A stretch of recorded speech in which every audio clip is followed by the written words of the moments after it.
추수감사절 오늘 우리에게 주신 하나님 말씀입니다. 신약성경 빌립보서 4장 10절로 13절입니다. 빌립보서 4장 10절에서 13절 말씀입니다.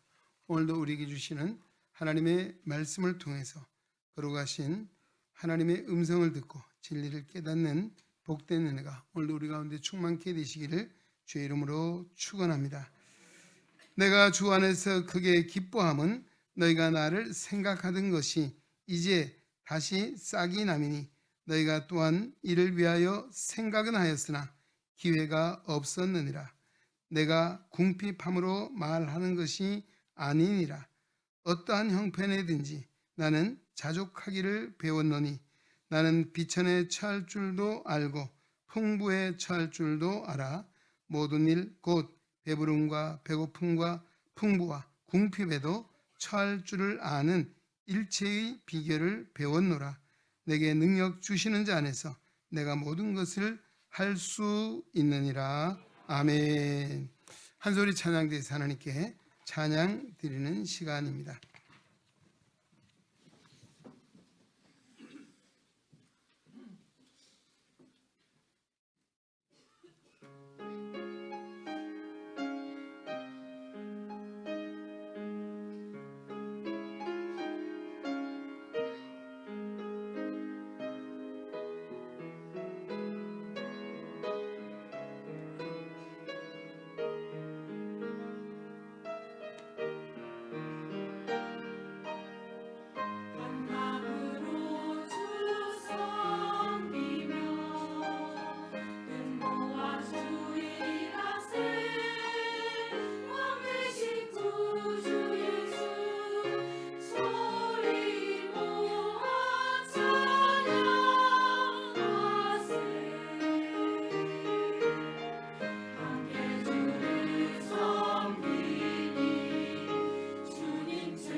소프라노 누가 했나요? 나는 하이 소프라노는 분이 오늘 안 보이는 것 같아서 집에서 소리라는 게 여기까지 들렸나 했네요. 예, 그렇습니다. 예, 그러면 너희는 먼저 그의 나라와 그의 일을 구하라. 그리하면 이 모든 것을 더하시리라. 무엇을 먹을까, 무엇을 마실까, 무엇을 입을까 염려하지 말라. 이것은 다 이방인들이 구하는 것이라. 그러므로 너희는 먼저 하나님의 나라와 의를 구하면 이 모든 것을 너에게 두시라. 우리 성가대 오늘 찬양의 내용이었습니다. 하나님께서 기뻐 받으신 줄로 믿습니다. 우리 한번 경외의 박수하겠습니다. 할렐루야. 네, 오늘은 추수감사주일입니다. 추수감사절의 절기는 이 영국에서 출발한 청교도와 깊은 관련이 있습니다. 16세기 종교개혁 이후에 영국에서도 국교에 대한 개혁의 청교도 운동이 일어났습니다. 이들은 신앙의 자유를 위해서 1620년 9월 2일 180톤급의 메이플라워호라고 하는 배를 타고 미국으로 건너갔습니다. 그 배에는 남자가 72명, 여자가 29명, 총 101명이 승선을 했습니다. 그들은 65일간의 긴 항해 끝에 11월 9일 미국의 매사추세츠 주의 케이프 카드라고 하는 만에 도착을 하게 됩니다. 그들은 신앙의 자유를 위해서 미국으로 건너왔지만 그들 앞에는 굶주림, 매서운 추위, 그리고 사나운 맹수의 공격, 더 나아가 인디언들의 공격까지 그들을 기다리고 있었습니다. 혹독한 시련을 겪게 된 것이죠. 그의 교훈을 보내고 1621년 2월 28일 100명의 청교도 가운데 50명이 목숨을 잃었습니다. 봄에 농사를 짓기 시작합니다. 그러나 그 일도 순탄치가 않았습니다. 인디언들이 농기구를 훔쳐가기도 하고 콩밭이나 밀밭을 짓밟아 버리기도 하고 이런 어려운 가운데 있었습니다. 그래도 그들의 용기 잃지 않고 하나님 앞에 기도하며 버티게 됩니다. 그러자 어느 날 그 인디언의 추장인 마사소이드라고 하는 추장이 과 함께 조약을 맺게 됩니다. 이제는 상호 서로 협력하자. 그리고 이제는 서로 불가침 조약을 맺게 됐죠. 그 이후로 인디언들은 그들을 돕게 됩니다. 그들로 하여금 옥수수와 밀을 경작하는 법을 배워서 농사를 짓게 됩니다. 그해 가을에 농사는 풍작이었습니다. 그래서 감사하는 마음으로 그들은 일주일 동안 축제를 벌이면서 인디언들을 초청했습니다. 그날이 1621년 11월 마지막 주 목요일이었습니다. 이 일로 말미암아 추수감사절이 기원이 되고 유래가 되어 오늘까지 내려오고 있다는 이야기입니다. 자, 이런 의미에서 추수감사절에 적어도 이 세 가지 정신이 담겨 있습니다. 하나는 청교도 신앙입니다. 청교도 신앙. 또 하나는 이웃과의 나눔입니다. 더 나아가서 하나님께 대한 감사입니다. 오늘 우리가 추수감사절을 지키는 이 정신이 이것은 오늘도 우리가 받아야 되고 우리에게도 마땅히 있어야 될 추수감사절의 정신인 줄로 믿습니다. 하나님은 구약의 이스라엘 백성들에게 여러 가지 절기를 지키라고 명했습니다. 유월절, 오순절, 칠칠절, 맥추절, 나팔절, 초막절, 장막절, 수장절 등 이 많은 절기가 있는데요. 이 절기의 내용도 감사에 있다는 것이죠. 감사. 유월절은 어떻습니까? 애굽의 10번째 재앙인 장자의 죽음에서 구원해 주신 그 구원의 은혜에 대한 감사가 유월절입니다. 오순절은 첫 곡식을 거둔 것에 대한 감사, 그리고 시내산에서 모세를 통해서 율법을 주신 것에 대한 감사가 오순절입니다. 나팔절은 새해를 맞이하면서 나팔을 길게 우는데 새해 첫날 새해를 허락하신 하나님의 은혜를 감사하고 지킨 것이 나팔절입니다. 또 출애굽 이후에 그들은 장막 생활했죠. 그 장막에서의 하나님의 인도하심을 기억하고 감사하며 장막절을 지키고 또 한 해의 농사에 마무리를 하고 감사하는 절기, 바로 이 장막절이었던 것이죠. 이렇게 하나님께서 지키도록 명하신 이스라엘 백성이 주신 절기는 때를 따라 하나님의 감사하라고 주신 것입니다. 왜 그렇습니까? 인간은 본질적으로 감사할 줄 모르는 속성을 가지고 있다는 것입니다. 끊임없이 원망하고 불평한 것이 하나님을 떠난 인간의 본성이 되었다는 것이죠. 그래서 오늘 믿음의 성도는 더 적극적으로 감사하지 아니하면 우리 안의 죄성으로 인해서 원망과 불평이 나오는 것이 당연한 일처럼 된다는 것이죠. 하나님은 오늘 우리에게 이 감사절의 은혜를 주시고 오늘 우리에게까지도 감사하라 명하고 있습니다. 우리가 하나님의 큰 은혜와 기적을 체험했다고 해서 다 감사하는 것은 아닙니다. 과거에 이스라엘 백성들의 모습을 보시오. 그들이 하나님의 기적 같은 은혜를 엄청 체험했습니다. 참으로 놀라운 일이죠. 여러분, 우리 그 출애굽 이후에 광야 생활 홍해를 육지같이 건너고 또 하늘에서 만나가 내리고 또 반석에서 샘물이 나게 하고 심지어는 낮에 그 뜨거운 장렬하는 사막의 태양빛을 구름 기둥으로 가려주시고 밤에는 그 추위를 견디는 불 기둥으로 인도해 주셨던 그 놀라운 역사를 봤어요. 그럼에도 불구하고 그들이 감사하지 않았어요. 하나님의 능력이 부족해서 가 아니고 그들이 감사하지 않은 그 결과는 하나님의 약속의 땅 가나안에 들어갈 수가 없게 되었다는 것입니다. 오늘 하나님께서는 감사하는 자에게 젖과 꿀이 흐르는 가나안의 은혜와 복을 주시는 줄로 믿습니다. 천국은 어떤 곳입니까? 감사가 충만한 곳이 천국인 줄로 믿습니다. 반면에 지옥은 어떤 곳입니까? 원망하고 불평이 가득한 곳이 지옥입니다. 성경에 보면 지옥에 떨어진 자들이 어떻게 하고 있습니까? 슬피 울며 이를 갈미 있을 것이다 라고 했습니다. 그들은 원망 불평하는 버릇을 고치지 못하고 지옥에 떨어져서까지도 이를 갈면서 원망하고 불평하고 있다, 그런 의미로 주신 말씀입니다. 여러분, 그리고 오늘 하나님의 말씀을 조차 우리가 감사해 보십시오. 지옥 같은 마음이 천국으로 변화될 것입니다. 지옥 같은 우리의 가정이 천국으로 바뀌어지게 될 줄로 믿습니다. 감사하는 마음이 온통 천국을 경험하게 될 것입니다.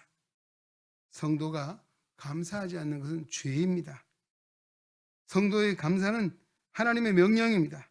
성경은 끊임없이 우리에게 감사할 것을 명령하고 있습니다. 성경을 찾아보겠습니다. 시편 50편 14절 감사로 여호와께 제사를 드리라 했습니다. 시편 104편 4절에도 감사함으로 그 문에 들어가며 찬송함으로 그 궁정에 들어가서 그에게 감사하며 그 이름을 송축하라 말씀하고 있습니다. 시편 107편 1절에도 여호와께 감사하라, 그는 선하시며 그 인자하심이 영원함이로다 라고 했습니다. 우리 신약 성경에 받으면 에베소서 5장 20절 범사에 우리 주 예수 그리스도의 이름으로 항상 아버지 하나님께 감사하라 했습니다. 골로새서 3장 15절에도 너희는 감사하는 자가 되라. 데살로니가전서 5장 18절 잘 아는 말씀대로 뭐라 했습니까? 범사에 감사하라. 이것이 그리스도 예수 안에서 우리를 향하신 하나님의 뜻이니라. 할렐루야. 그렇습니다. 이렇게 신구약을 망라해서 감사하라, 감사하는 자가 되라, 감사함으로 하나님 앞에 나가라고 명령하고 있는 것이죠. 그러기에 성도는 마땅히 하나님의 명에 순종하여 감사의 조건을 찾고 감사하는 것이죠.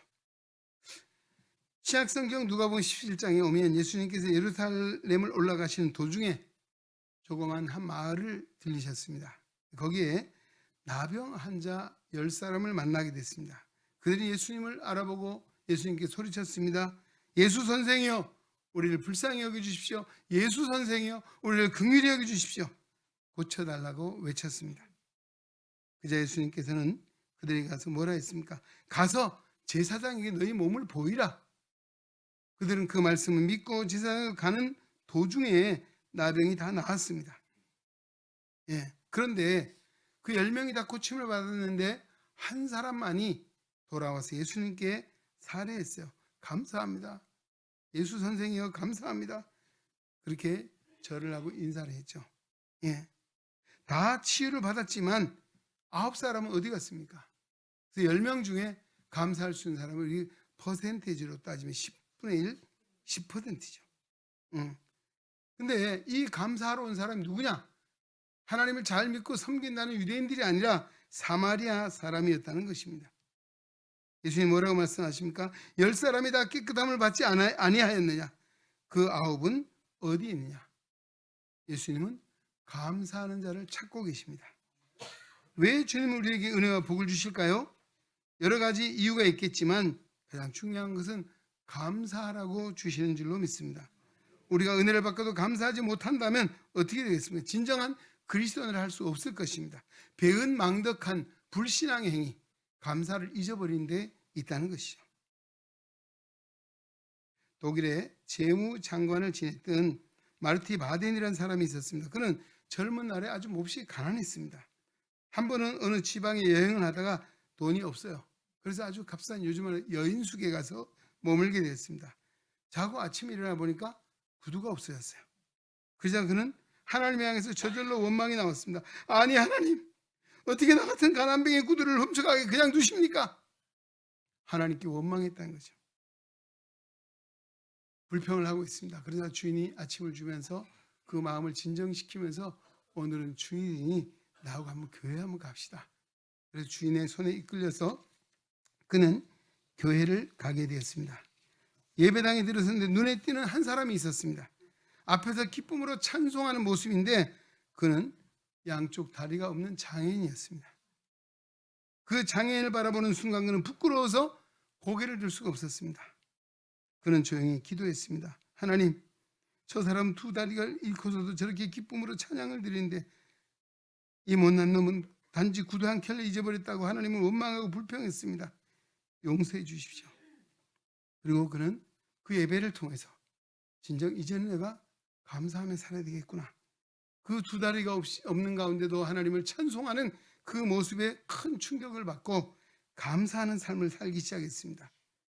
종국에는 마침내 그는 독일의 재무장관에까지 오르게 되었다. 그런 간증입니다. 할렐루야. 그렇습니다. 예. 오늘 우리에게 주신 성경 빌립보서는 바울의 감사가 담겨있는 편지입니다. 바울은 어떤 사람입니까? 감사할 줄 아는 사람이었습니다.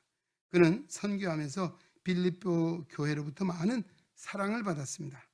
앞에 15절 16절에 보니까 빌립보 사람들아 너희도 알거니와 복음의 시초에 내가 마게도냐를 떠날 때에 주고받는 내 일에 참여한 교회가 너희 외에는 아무도 없었느니라. 데살로니가에 있을 때도 너희가 한두 번 나의 쓸 것을 보내었도다. 특히 바울이 로마의 감옥에 갇혀 있을 때 그 어려운 처지를 알았던 빌립보 교회 성도들이 정성을 모아 성금을 모아 보냈던 일이 있었습니다. 바울 입장은 얼마나 감사한 일입니까? 얼마나 고마운 일입니까? 그래서 그 감사하는 마음을 담아 쓴 편지가 빌립보서입니다. 특히 오늘 본문은 로마 감옥에 갇혀 있고 설상가상으로 경제적인 궁핍함에 처해 있는 바울입니다. 이런 극한 상황에 있음에도 불구하고 그가 뭘 했습니까? 감사한다는 것이죠. 그의 감사는 우리에게 큰 교훈을 주고 있다는 것이죠. 예. 과연 이 극한 상황에도 감사할 수 있던 바울의 그 모습, 오늘 우리에게도 시사하고 주시는 교훈적인 의미가 많습니다. 누가 과연 감사할 수 있겠는가라고 하는 것이죠. 오늘 그 바울의 고백 속에서 몇 가지 찾아봅니다. 첫째는 10절 말씀입니다. 내가 주 안에서 크게 기뻐함은 너희가 나를 생각하던 것이 이제 다시 싹이 나미니 너희가 또한 이를 위하여 생각은 하였으나 기회가 없었느니라. 처음 시작이 주 안에서 크게 기뻐했다 라고 하는 말로 시작을 하고 있습니다. 그가 지금 어디 있습니까? 감옥에 있어요. 감옥이 어떤 곳입니까? 안락하고 좋은 곳입니까? 향기로운 곳입니까? 아니죠. 예, 정말 냄새나고 어둡고 답답하고 정말 깜깜한 그런 감옥입니다. 얼마나 안타까워. 또 경제적으로 어려워서 정말 먹을 것조차 잘 먹지 못한 이런 상황에 처해 있죠. 예. 그럼에도 이 상황 속에서 바울은 감사했다는 것이죠. 여러분, 오늘 우리가 세상을 살아가면서 눈에 보여지는 환경 때문에 원망하고 불평하는 경우가 많이 있죠. 예. 근데 바울이 이렇게 할 수 있었던 것은 여기 참 시작이 뭐라고 말할까? 내가 어디에서요? 어디에서? 주 안에서. 할렐루야. 주 안에 있었기에 가능했다는 거죠. 내가 어디 있느냐? 여러분, 오늘 우리 현주소를 잘 기억해야 합니다. 여러분이 어디 계십니까? 여러분 안에 누가 있습니까? 주님이 계십니다. 할렐루야. 내가 주 안에 있기에 이런 환경에 매이지 않고 이런 배고픔에 매이지 않고 감사할 수 있고 기뻐할 수 있었노라고 하는 고백입니다. 누가 기뻐할 수 있습니까? 주 안에 있는 자입니다. 할렐루야. 오늘 찬송 불렀죠. 주 안에 있는 나에게 딴 것이 있으랴. 십자가 밑에 나가 내 짐을 풀었네. 주님을 찬송하면서 할렐루야 할렐루야 내 갈 길 멀고 험해도 나 주님만 따라가리. 할렐루야. 얼마나 멋있는 아름다운 찬송입니까? 제가 이 설교를 준비하면서 정말 이 찬송을 꼭 불러보고 싶었어요. 추수감사절에 불러야 될 찬송도 많이 있는데도 오늘 우리가 어디 있습니까? 내가 주님 안에 있습니다. 빌립보서 4장 4절에도 주 안에서 항상 기뻐하라. 내가 다시 말하노니 기뻐하라. 할렐루야. 우리 주님 안에서는 항상 기뻐할 수 있다는 것입니다. 환경의 문제가 아니라는 것입니다. 내가 주님 안에 있기에 늘 기뻐하고 감사하게 된다. 오늘 누가 감사합니까? 주 안에 있는 자입니다. 할렐루야. 오늘 믿음의 성도는 주 안에 사는 자이고 주님 안에 있는 자입니다. 그러기에 마땅히 감사하며 사는 성도 되시기를 주의 이름으로 축원합니다. 누가 감사할 수 있습니까? 11절 12절 내가 궁핍함으로 말하는 것이 아니라 어떤 형편이든지 내가 자족하기를 배웠느니 내가 비천에 처할 줄로 알고 풍부에 처할 줄도 알아. 모든 일에 배부르며 배고픔과 풍부와 궁핍함에도 일체의 비결을 배웠노라. 아멘. 무슨 이야기인가? 자족하는 삶을 살았다라고 하는 말씀입니다. 자족. 우리 인류에게 있는 병 중에 제일 큰 병이 있어요. 뭔 병일까요? 요즘은 암 그러죠? 암보다 더 큰 병이 있어요. 더 근본적인 병이 있습니다. 무슨 병일까요? 욕심병이에요. 욕심병. 욕심병. 우리 주변에 많은 문제가 있습니다. 대부분의 그 문제의 발단은 욕심에서부터 비롯됐다는 것입니다. 현대인은 만족하지 못하고 자족할 줄 모르고 삽니다. 왜 그럴까요? 욕심 때문입니다.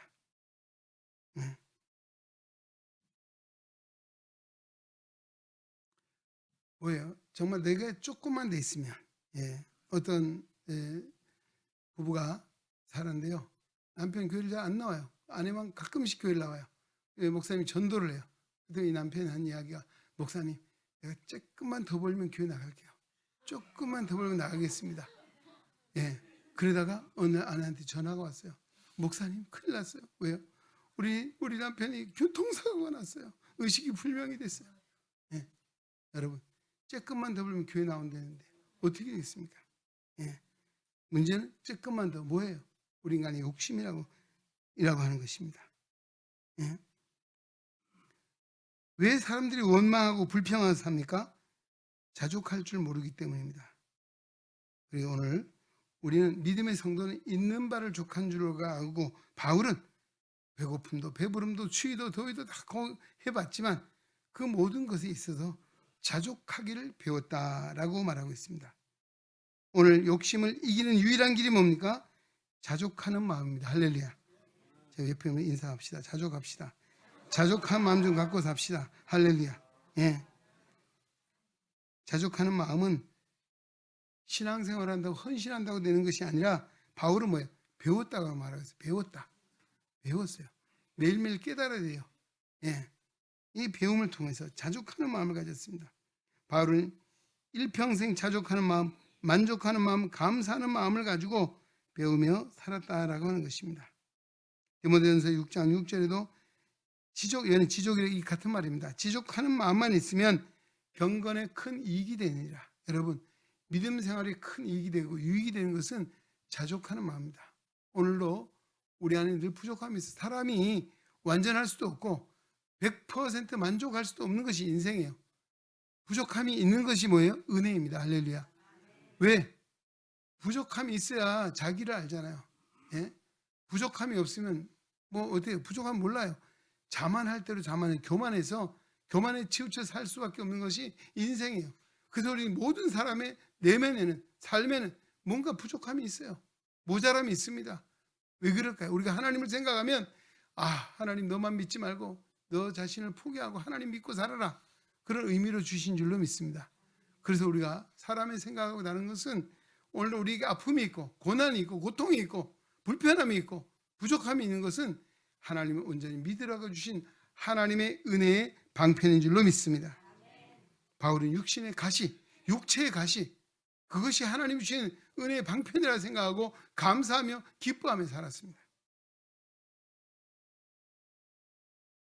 항상 만족하지 못하고 불만을 품은 사람이 있다면 참으로 불행한 사람입니다. 그러기에 사랑하는 성도 여러분, 오늘도 우리는 가정에서도 내 아내, 내 남편, 내 자식, 내 부모, 내 형제, 내 가정, 내 직장, 내 교회 감사하며 자족하며 사시기를 주의 이름으로 축원합니다. 거기에 하나님의 은혜가 임하게 되고 거기에 천국이 임하게 될 줄로 믿습니다. 세 번째 뭐라고 합니까? 13절 한번 다 같이 해보겠습니다. 내게 능력 주시는 자 안에서 내가 모든 것을 할 수 있느니라. 아멘. 바울이 열심히 일하는 충성된 일꾼이었습니다. 그는 주님의 능력으로 모든 것을 할 수 있다 확신을 가지고 살았습니다. 할 수 있다는 긍정적인 사고를 가지고 살았습니다. 그는 하면 된다 적극적인 자세를 가지고 그는 어디에도 굴하지 아니하고 힘있게 용기 있게 당당하게 복음을 외칠 때 그로 말미암아 당시에 그의 발길이 머무는 곳마다 닿는 곳마다 구원의 역사가 일어나고 하나님의 거룩한 교회가 세워지게 되는 역사가 일어나게 된 줄로 믿습니다. 이것이 뭐예요? 내게 능력 주신 자 안에서 내가 모든 것을 할 수 있다, 이런 확신이었습니다. 할렐루야. 네. 여러분, 우리는 안 된다, 할 수 없다, 힘들다, 어렵다, 못해 먹겠다, 곤란하다 이러면서 주저주저 하면 거기는 결코 감사가 있을 수가 없어요. 거기는 성령의 역사가 일어날 수가 없다는 것입니다. 우리가 정말 아까 말한 긍정적인 사고, 주님이 함께 하시면 내가 모든 것을 할 수 있습니다. 주님이 나와 함께 하시면 우리는 가나안을 능히 차지할 수 있습니다. 이런 여호수아와 갈렙이 가졌던 그런 믿음, 용기, 그것이 왜요? 내게 있는 것이 아니고 내게 능력 주시는 주님 안에 가능하도록 역사하신 분은 하나님이신 줄로 믿습니다. 바울이 그러기에 이렇게 고백했습니다. 나를 능하게 하신 그리스도 예수 우리 주께 내가 감사함은 나를 충성되이 여겨 내게 직분을 맡기셨다라고 했습니다. 나를 능하게 하신 예수 그리스도, 할렐루야. 그렇습니다. 오늘도 우리가 능력 있는 삶, 하나님의 영광을 위한 삶은 내가 하는 것이 아닙니다. 주님이 능력 주시면 할 수 있습니다라고 하는 그 믿음을 붙잡고 사는 자에게 임하게 될 줄로 믿습니다. 믿음의 역사 속에 하나님이 역사하시고 하나님이 일하시고 하나님의 영광을 받으신다라고 하는 것입니다. 마가복음 9장 23절에도 주님 말씀하십니다. 따라합시다. 할 수 있거든이 무슨 말이냐? 믿는 자에게는 능치 못할 일이 없느니라. 할렐루야. 믿으십니까? 그렇습니다. 할 수 있거든이 무슨 말이냐? 믿는 자에게는 능치 못할 일이 없다. 우리 주님은 전능하신 하나님이십니다. 전능하신 하나님이 우리와 함께 하시면 능치 못할 일이 없는 줄로 믿습니다. 그런 의미에 우리가 할 수 있습니다. 하면 됩니다. 적극적으로 일하는 충성된 일꾼 되시기 바랍니다. 근데 왜 여러분들 못해요 합니까? 왜 안 해요? 못해요 합니까? 나 바빠서 못해요? 내 그럴 시간 없어요? 할 일 없어서 시간이 남으면 일합니까? 아니에요. 하나님은 그런 헌신 기뻐 받지 않습니다. 오늘 하나님 앞에 드리는 헌신은 내가 시간을 내고 마음을 드리고 몸을 드리고 하는 것이에요. 여러분 안 그래요? 안 그래요? 아무 대답을 안 하셔요? 예? 성가대 안 그래요? 왜 성가대 못한다 그래요? 예? 뭐 하려고 그러세요? 이 시간에 뭐 하려고 그러시는 거예요? 예? 안 그러냐고요? 정말 하나님 앞에 드리는 최고의 최상의 것을 드리고자 하는 마음이 믿음 아니에요. 하나님이 꽁치 하나님이에요? 쓰다 남은 거 드리는 거지 하나님이에요? 왜 하나님을 거지로 만들고 왜 하나님을 그렇게 비참하게 만드는 건 우리의 잘못된 신앙이에요. 네. 우리는 최고의 것을 하나님께 드리고자 하는 그런 마음, 거기에 우리가 정말 할 수 있다 하는 이런 믿음을 가질 때 하나님은 오늘도 불가능을 가능케 하시고 정말 반석에도 샘물이 나게 하시고 사막에도 내가 흐르게 하셔서 새들이 와서 물을 마시고 꽃이 피어나고 하는 이런 역사가 일어나게 되는 것, 바로 이 주님 안에서 내가 가능하다는 이 믿음 안에 일어나는 하나님의 은혜인 줄로 믿습니다. 이 말씀 맺겠습니다. 사랑하는 성도 여러분, 오늘 추수감사주일입니다. 우리 마음에 다짐합시다. 내가 감사하며 살겠습니다. 어떤 환경이나 어려움에 처해 있다 할지라도 그 환경을 보지 않게 하시고 내가 주 안에 있다는 사실을 확신하며 늘 기쁨의 성도가 되겠습니다. 욕심 부리지 않고 자족하는 마음을 가지고 하나님께 감사하며 살겠습니다.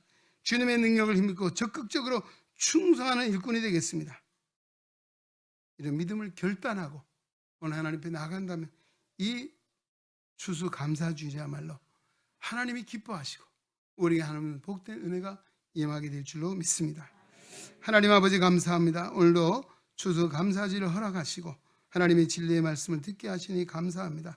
오늘 우리 안에 있는 정말 깨어지지 못한 우리의 마음들이 자가 깨어지게 하시고 하나님의 말씀으로 말미암아 오늘 우리가 진정 주님 안에 있음을 깨달아 알게 하시고 자족하는 마음을 주시고 주님 안에 내가 모든 걸 할 수 있다는 가능성을 붙잡고 믿음의 역사를 따라 하나님께 영광 돌리며 살아가는 우리 은행의 성도들이 되게 하여 주시옵소서. 예수님의 이름으로 기도하옵나이다. 아멘. 이제는 우리의 주님 예수 그리스도의 은혜와 하나님 아버지의 놀랍고 크신 사랑하심과 성령의 감화, 교통, 내주, 역사, 위로, 치유, 충만, 인도하심이 추수감사절을 맞이하여 하나님 앞에 영광을 돌리며 생명의 말씀 빌립보서 4장 10절로 13절의 말씀을 마음에 새기고 평생 앞으로 더욱 감사하며 살겠노라는 다짐을 가지고 세상을 향하여 나아가는 우리 은행에 온 성도들 머리 위에 저들의 가정과 사업과 직장과 학업과 생활 속에 주님의 거룩한 몸된 교회와 이 나라와 이 민족 위에 이제로부터 영원토록 함께 계시기를 간절히 축원하옵나이다. 아멘.